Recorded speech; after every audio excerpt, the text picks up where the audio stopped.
इससे बाहर कुछ नहीं आता पेपर में। एक दिन में रिवाइज हो जाते थे, ये एक दिन में revise. Hey NEET friends, welcome back to this channel. तो आज हम फिर से बात करने वाले हैं अपनी केमिस्ट्री के बारे में कि आपको केमिस्ट्री कैसे पढ़नी है। ओके, और फर्स्ट ऑफ ऑल पहले हम बात कर लेते हैं नीट के बारे में। ठीक है, तो नीट अब कह रहे हैं कि सीबीटी मोड होगा और कुछ फेजेस में होगा। महीने में पाँच पाँच दिन चलेगा एग्ज़ाम, पाँच पाँच का शिफ्ट में करवाएंगे वो, 5-5 लैख की शिफ्ट में, ऐसा कुछ कह रहे हैं नीट एग्ज़ाम के लिए। लेकिन उससे आपकी पढ़ाई को कोई असर नहीं है। ठीक है, आपको पढ़ना उसी तरीके से है। जस्ट आपको क्या करना है, मॉक टेस्ट आपके सीबीटी होंगे और जो आपका फाइनल एग्जाम होगा सीबीटी होगा, ये अभी डिसाइड कर रहे हैं। ठीक है, लेकिन पढ़ाई तो चेंज नहीं हो रही है, बुक्सेस वही रह रही है। ठीक है, सिलेबस वही है, आपको पढ़ाई स्टार्ट करनी है। ठीक है, जो ड्रॉप ले चुके हैं स्टार्ट कर दो। तो आज हम देखेंगे कि मैंने खुद केमिस्ट्री कैसे मास्टर की है। ठीक है, केमिस्ट्री को कैसे आपको पढ़ना है, क्या मतलब आपको, देखो हमारे पास 3 केमिस्ट्रियाँ हैं, आपको कैसे हर एक केमिस्ट्री को अपना प्रो लेवल पे लेके जाना है। ठीक है ना, आप बेस लेवल से उठ के कैसे एक टॉप लेवल तक जाते हैं केमिस्ट्री में, मैं आपको सिखाऊंगा आज। ठीक है, सबसे पहले बात कर लेते हैं फिजिकल केमिस्ट्री के बारे में। फिजिकल केमिस्ट्री बहुत ही ईजी होती है। कई बच्चों को नहीं लगती है कि फिजिकल केमिस्ट्री ऐसी है वैसी है, पर ऐसा कुछ नहीं है भाई। फिजिकल केमिस्ट्री बहुत आसान है, बहुत आसान है। जस्ट तुम्हें फॉर्मूला रिवाइज करने हैं, फॉर्मूले याद करने हैं, वो मैं बता रहा हूँ कैसे करने हैं तुमको याद। देखो, तुम पहले क्या करो, एनसीईआरटी की रीडिंग मारते हैं फिजिकल केमिस्ट्री की। ठीक है ना, ये मैं बताता हूँ तुम्हें। तुम्हें हर एक बंदा बोलेगा एनसीईआरटी की रीडिंग मारो फिजिकल केमिस्ट्री के लिए, एनसीईआरटी की रीडिंग मारो फिजिकल केमिस्ट्री के लिए। नहीं भाई, मैंने खुद एक्सपीरियंस किया है भाई। तुम फिजिकल केमिस्ट्री उठाओ, उसको पढ़ो, नहीं पढ़ सकते, नहीं पढ़ी जाती है यार, मुझे पता है नहीं पढ़ी जाती। तुम ऐसा करो, लेक्चर देखो, वन शॉट देखो। नहीं तो वन शॉट से बेस्ट है अगर तुमने कोचिंग ज्वाइन करके, भाई कोचिंग में जो लेक्चर हो रहे हैं ना, उनको ध्यान से देखो, हर एक पॉइंट नोट करो। और सिंपल सिंपल क्या करना है तुम्हें, क्या करना है, उसके फॉर्मूले देखने हैं और फॉर्मूले के पीवाईक्यू करने हैं। फॉर्मूला देखना है, पीवाईक्यू करना है। ठीक है, ये करना है तुम्हें फिजिकल केमिस्ट्री के लिए।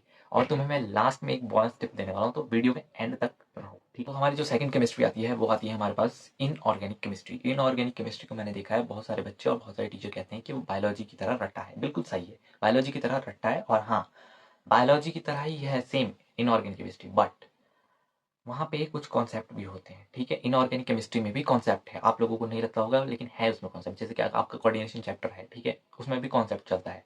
जब आप उसमें देखते हो ना कि जैसे उसमें वो आते हैं, आपके पास कोऑर्डिनेशन कंपाउंड्स होते हैं, उसमें आपको देखना होता है कि कौन सा स्ट्रॉन्ग फील्ड है, कौन सा वीक फील्ड है। अगर स्ट्रॉन्ग फील्ड है तो नीचे के T2 वाले होंगे फील्ड, या EG में जाएंगे या T2G में जाएंगे, वो आपको सब कुछ देखना पड़ता है। डायमैग्नेटिक, पैरामैग्नेटिक, क्रिस्टल, ठीक है। कुछ चैप्टर्स में रट्टा है, कुछ चैप्टर्स में कॉन्सेप्ट है। इनऑर्गेनिक केमिस्ट्री मिक्स्ड है। ठीक है, तो आपको क्या करना है, इनऑर्गेनिक के कुछ चैप्टर में आपको पढ़ना है, आपको एनसीईआरटी को कुछ चैप्टर में नहीं पढ़ना है। जैसे मैं बताता हूँ किस में नहीं पढ़ना है और किस में आपको पढ़ना है। जैसे कि आपकी कोऑर्डिनेशन है, कोऑर्डिनेशन में आपको एनसीईआरटी पढ़नी है। ठीक है, और आपका एक वो चैप्टर है स्ट्रक्चर ऑफ एटम, उसमें भी आपको एनसीईआरटी पढ़नी है। केमिकल बॉन्डिंग वाला चैप्टर, उसमें एनसीईआरटी पढ़नी है। क्लासिफिकेशन वाला चैप्टर है, उसमें भी एनसीईआरटी पढ़नी है। ठीक है, ये 4 चैप्टर है जिसमें आपको एनसीईआरटी को रीड करना है, मस्ट है भाई। ठीक है, बाकी बाकी में नहीं है जरूरत यार। बाकी में जो टीचर पढ़ा रहा है ना उसको देख लो। जैसे कि आपका पी ब्लॉक होता है, ठीक है, पहले तो एस ब्लॉक भी होता था, हाइड्रोजन होता था, अब तो नहीं है। पहले अब पी ब्लॉक है। पी ब्लॉक में क्या है, कुछ नहीं, जितना टीचर बता रहा है ना उतना करना है। पी ब्लॉक से क्वेश्चन आता भी नहीं है, आएगा एक क्वेश्चन आएगा, वो तुम कर लोगे। ठीक है, सिंपल है इनऑर्गेनिक केमिस्ट्री। और उसके भी अपने पीवाईक्यू करने, पढ़ो और पीवाईक्यू करो। ठीक है ना, वीडियो एंड तक देखना। अब बात कर लेते हैं अपनी थर्ड केमिस्ट्री के बारे में, जो कि सबसे टफ केमिस्ट्री बोली जाती है, ऐसा बच्चों को लगता है। पर मेरी सबसे बेस्ट केमिस्ट्री अगर मैं बोलूँ तो ऑर्गेनिक केमिस्ट्री ही थी मेरी। भाई ऑर्गेनिक केमिस्ट्री में ना आपको फॉर्मूले याद रखने, ना आपको रट्टा मारना है, बाकी तरफ पूरे मैकेनिज्म समझने के साथ, केमिकल के साथ आपको बॉन्डिंग करनी है और बिल्कुल ऐसे बढ़िया से करना है ना भाई, बहुत मजे आते हैं। ये जितना बोलते हैं ना कि ऑर्गेनिक केमिस्ट्री ऐसी है वैसी, नहीं भाई, मैं अपने पर्सनल एक्सपीरियंस से बता रहा हूँ, organic chemistry is the best chemistry. ठीक है, और ऑर्गेनिक केमिस्ट्री ही वो केमिस्ट्री है जिससे तुम्हारी रैंक बनेगी। ठीक है ना, तुम फिजिकल कर लोगे, तुम इनऑर्गेनिक कर लोगे। ठीक है, फिजिकल सबकी हो जाती है भाई, इनऑर्गेनिक भी हो जाती है सबकी। ऑर्गेनिक नहीं कर पाते बंदे, ऐसे कहते हैं। हाँ सही बात है, नहीं कर पाते, कईयों को नहीं रहता है विजुलाइज करके भी याद। ठीक है, कि अगर हम ये वाला रीजन डालेंगे तो क्या होगा। पर बहुत ईजी है, मैं बताता हूँ उसमें क्या करना है। उसमें सबसे पहले आपको रिएक्शंस देखने हैं, जो भी सारी नेम्ड रिएक्शन है, नेम्ड रिएक्शन को एकदम मास्टर कर लेना है। ठीक है ना, और उसमें मैं आपको बताता हूँ, उसमें आपको कोई ज़रूरत नहीं है एनसीईआरटी रीड करने की। भाई मेरा खुद का पर्सनल एक्सपीरियंस है, तुम एनसीईआरटी रीड करने जाओगे, तुम भाई 1 साल एनसीईआरटी ही रीड करते रह जाओगे, तुम्हारा पेपर निकल जाएगा। ठीक है, इतनी वास्ट होती है। ठीक है ना, 4 किताबें हैं वो, पर बहुत है यार, उसमें दिमाग खराब होता है, एनसीईआरटी कहते हैं उसको। ठीक है ना, इसलिए तुम भाई सिंपल करो, वन शॉट लेक्चर देखो, या तो अपने टीचर से देखो, टीचर से पूछो और टीचर जो करवा रहा है भाई उसके नोट्स बनाओ बढ़िया से, ठीक है। उसको एक कॉपी बनाओ, नोट्स बनाओ बढ़िया से और पीवाईक्यू लगाओ। PYQ is a must. हर साल केमिस्ट्री का पेपर अगर बना है तो पीवाईक्यू से बना है, ठीक है ना।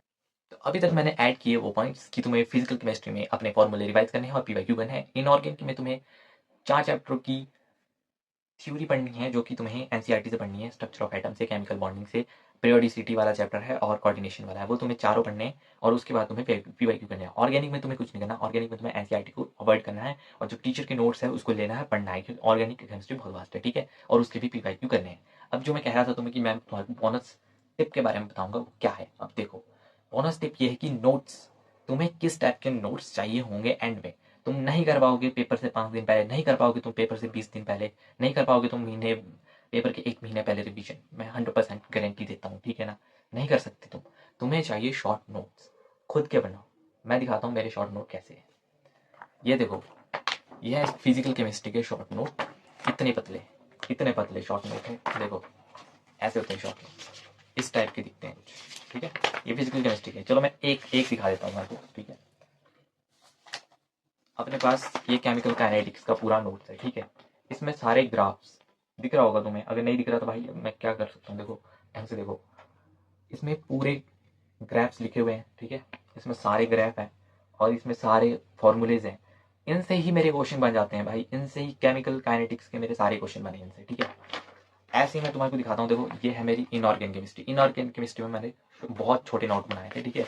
जैसे एक चैप्टर ले लेते हैं, जैसे डीएनएफ बना लेते हैं, डीएनएफ। और ये ऐसे नोट्स नहीं है, ये एनसीईआरटी बेस्ड नोट है। इससे बाहर एनसीईआरटी में नहीं लिखा होगा, ठीक है ना। पूरी एनसीईआरटी की थ्योरी लिखी है ये।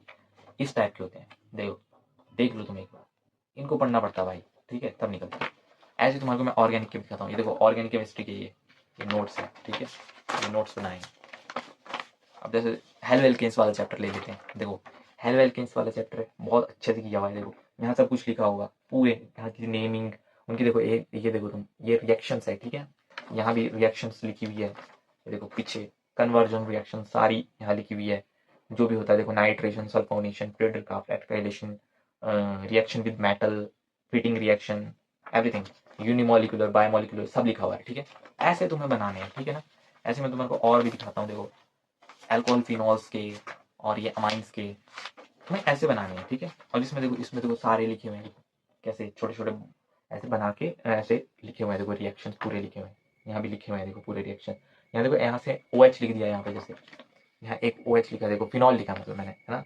और यहाँ पे देखो उसकी करवा दी सबके साथ हमने बॉन्डिंग, NaOH के साथ करवाई। H2SO4 के साथ NaOH के साथ क्या देगा, अगर हम निकल डालेंगे, H2 डालेंगे और 533 के साथ क्या देगा, वो सारा कर रखा है नीचे तक, ठीक है ना। तो ऐसे तुम्हें करने हैं। जैसे देखो क्लीवेज ऑफ CO बॉन्ड करवा दिया यहाँ पे। ये इस टाइप के नोट्स होते हैं, ठीक है। और तुम नहीं मानोगे, देखो ये होगी ऑर्गेनिक केमिस्ट्री, ये होगी तुम्हारे पास इनऑर्गेनिक केमिस्ट्री, ये होगी मेरी फिजिकल केमिस्ट्री। जस्ट जस्ट इतने से नोट्स है, इतने से नोट्स है। पूरी केमिस्ट्री है इसमें, +1 की +2 की पूरी केमिस्ट्री, ठीक है ना। तो इनको रिवाइज करने में भाई क्या टाइम लग जाएगा। अगर तुम्हें मैक्सिमम लेना भाई 1 दिन में रिवाइज हो जाते थे, ये 1 दिन में रिवाइज, ठीक है ना। इनसे बाहर कुछ नहीं आता पेपर में। इनको पढ़ के जाओ भाई, बिल्कुल टॉप नंबर आते हैं, टॉप नंबर। और ऐसे नोट्स तुम भी बना सकते हो। तुम्हें लेक्चर को ध्यान से सुनना है, मेन पॉइंट्स देखने हैं। फिजिकल केमिस्ट्री में फार्मूला उठाने, सारी रिएक्शंस उठानी है, ऑर्गेनिक की, इनऑर्गेनिक के मेन पॉइंट्स उठाने, मेन लाइंस उठानी है, ठीक है ना। वहां से आता है क्वेश्चन, ठीक है। तो ये सारा था हमारी केमिस्ट्री के लिए। अगर तुम्हें वीडियो बहुत अच्छी लगी है तो वीडियो को लाइक करो और चैनल को सब्सक्राइब कर दो, ठीक है। और अगर कोई भी क्वारीज है, तुम्हें कुछ भी जानना है, तुम्हें कोई भी प्रॉब्लम है, कमेंट करो, पर्सनल एक्सपीरियंस से बताऊंगा, ठीक है।